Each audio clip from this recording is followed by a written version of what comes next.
Hey there, it's Wilke de Krij here. I'm the founder of upviral.com and connectio.io, and over the last couple months I've been using Userpilot to make the life of our customers a lot easier. And to be honest, I've been trying quite a few of these kind of tours that, to create tours inside our platform, but most of them, they're just super complex to use, which is kind of crazy because they're supposed to make the life of our customers easier, right?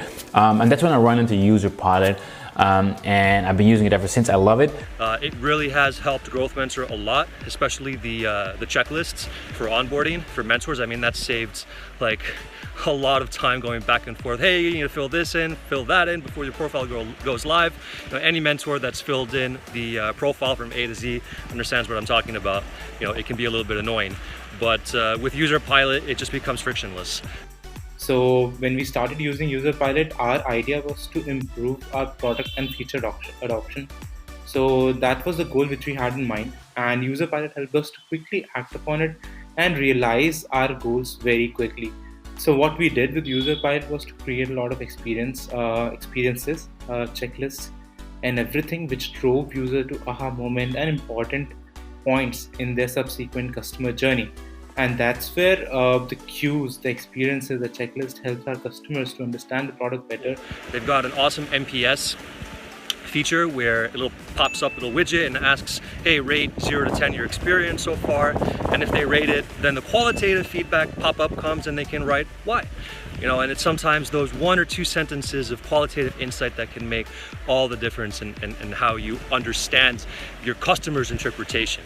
Firstly, we wanted something that was very low touch from our engineers. Secondly, something that was easy for our sales team and our customer success team to implement and to change and to iterate. Thirdly, things that just didn't have a lot of bugs.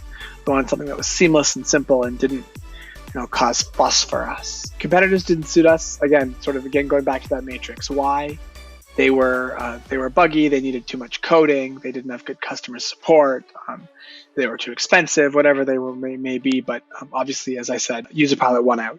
We're really happy to be supporting Userpilot. We're excited to continue to be a customer, and we look forward to building a strong and lasting relationship with this great technology.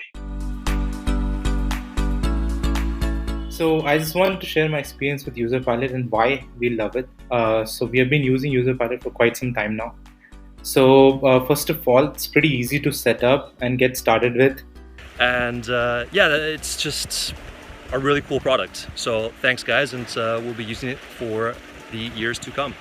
When we design a product or a user experience right now, there is no need to ask the developers in order to do some modifications to the website or to the front end. So the integration of new features is much easier. So we get a new feature for the application coming from the front end development, and we can start immediately integrating a new user experience describing the new feature. But most of all, they have a real good support team. Like every single time when I did have a question, they answered it right away, and that to me is just incredibly important.